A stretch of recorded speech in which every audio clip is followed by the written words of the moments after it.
It's about to get really apocalyptic on the island. The statue of Zeus has already been activated, and a real sandstorm is coming our way. Hi everybody, I'm Philly. As you can see, the denouement of the second season of the 5th chapter is about to happen, which means it's time to get ready for the final event because in addition to vivid impressions, the event teasered and a new battle pass. So let's meet face to face with the apocalypse. Yesterday morning, Epic Game decoded one of the folders that was related to the upcoming mini-event. I think it's no secret that all the events were supposed to revolve around a storm that is approaching our island.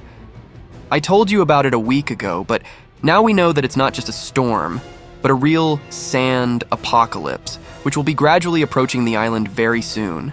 And it may not even have anything to do with the actions of Zeus. If we rely on the Oracle's words from the last tests, then the storm is ruled by the very Wanderer who brings chaos. Initially, I thought that the Wanderer could be some mortal character, like a raider with his gang, like Midas. But that storm is clearly the work of someone bigger. There will be 3 stages of the storm, with each stage bringing the sand wave gradually closer to the island. And, to be honest, it looks really atmospheric and creepy. So creepy that it even gives off the vibe of good old Fortnite, with the expectation of something cool. Really, I have a feeling that we're in for something similar to the 3rd season of the 2nd chapter. Then, the whole island was literally flooded. And then, we watched the island gradually come out of the water every week. And here I am thinking that this situation could happen again. Only this time, it's a sandstorm.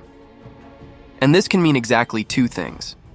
First, there will finally be regular map changes, where the sand will gradually start to come off the locations. And secondly, the mechanics of sand tunnels will return, in which you can get to escape from unfavorable fights. But all this is just my dreams, which are unlikely to appear in the game. In any case, such a huge storm will not remain without consequences, at least because together with it we will have to face the mystical Wanderer. And who it is, we will find out at the start of the next season, and I have a sneaking suspicion that he'll be part of the new battle pass. I'm not hoping for a secret skin, but he's definitely going to be a part of the battle pass. After all, what season can pass without the main hero or villain in it? Meanwhile, something strange is already happening on Olympus. A huge statue has been activated, and storm clouds have begun to gather around it. At this point, several stages of the final event have already been activated, and most likely the situation will be similar to the appearance of Titan's hand with Pandora's box. Then we waited about a week for the final phase. Now, however, we'll be watching the statue gradually build up a charge to unleash it all, and most of its energy will be channeled right into Pandora's box, more specifically, into stone with the constellations of the gods. To be honest, I'm not quite sure what Zeus is trying to accomplish by his actions. Perhaps I'm missing something, and if so, post it in the comments, but so far there are only 2 options. Perhaps he wants to call the very sandstorm, or on the contrary, he is trying to prevent it. But considering that the Olympic grandfather is not particularly fond of mortals, I'm more inclined to the first option. But Zeus should realize that the sandstorm will affect not only the inhabitants of the island, but also the inhabitants of Olympus in a bad way. And here, just recently the statue has accumulated a charge and came to life. But don't expect that a huge stone hulk will come out of the mountain and go to destroy the island. All in all, the statue raised its sword in the air and directed the energy charge into the stone on Pandora's box.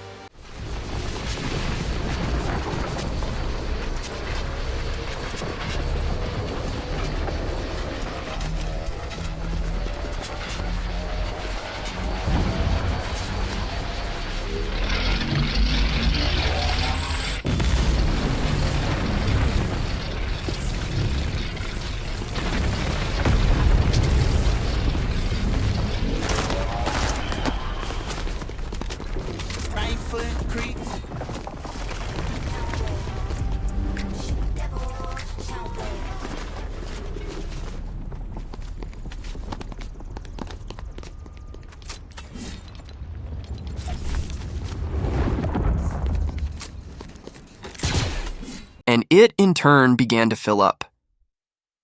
And most likely, when it fills up completely, the sandstorm will hit the island. But what's interesting is that the impact points form a rectangle, and I don't believe it's just a coincidence. I'm not the only one who thinks this thing looks like a giant fault, am I? By the way, a similar thing has appeared before in Season 7 of Chapter 2, so it's entirely possible that it's a rift and something will come out of it. Meanwhile, the data miners have thrown some more wood on the fire.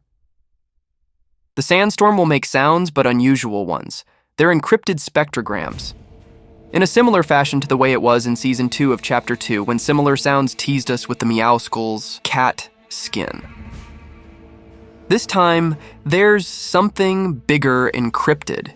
This time, we're likely also dealing with skins of the new Battle Pass. But not with one, as in the case with Meowskulls, but with several at once. So, if you carefully analyze the symbols of the spectrogram, you can clearly make out the similarity with the skin, which has already appeared in the polls. And he looks like a pretty big shot, but I don't think he's the one the Oracle was talking about. He's probably running some kind of raiding party. His resemblance to the symbol is hinted at first by the bone mask on his head, and something tells me that he has all chances to become a skin for the first level of pass. There is one more detail that is not immediately obvious. The skull on the emblem progresses, becoming more creepy. It's logical to assume that if the skull has something to do with this skin, then its progression is the styles that will be unlocked throughout the Season 2 Battle Pass. But it's also possible that it's not just a new skin being teasered here, but also new mechanics, such as a level of insanity or chaos that will be progressively increased. By the way, the last skull could also hint at another skin that came up in the polls. And this creepy man just might be the last level of the Battle Pass, and at the same time a wanderer who will bring a huge sandstorm. And if you compare it to the symbol, you'll notice that both the skin and the emblem have something similar to horns, glowing eyes, and a creepy mouth. I'm really not sure if it's definitely him, but the similarities are there. Also, do not miss the possibility that these symbols could be emblems of raiding clans, which will be in the foreground in the new season. Anyway, I'd like it to be a battle pass and not gangs, as was the case in the disappointing second season of Chapter 4, when we were similarly teaseled with the Fox Clan and such. In any case, at the time of recording the video, only the second phase of the mini-event out of 5 is active. That means we don't know a lot of details yet, and in the next phases, we may be shown a lot more details about the new season, from skins to locations, or even an entire map. If you don't want to miss out on the apocalypse, it's time to turn your notification on everything and subscribe to the best informative channel on Fortnite, FillyFishy. And yes, if this is going to happen at the end of every season, Fortnite actually still has a ways to go. However, all these mini-events, apocalypses, and all that stuff are actually good. But bye, friends.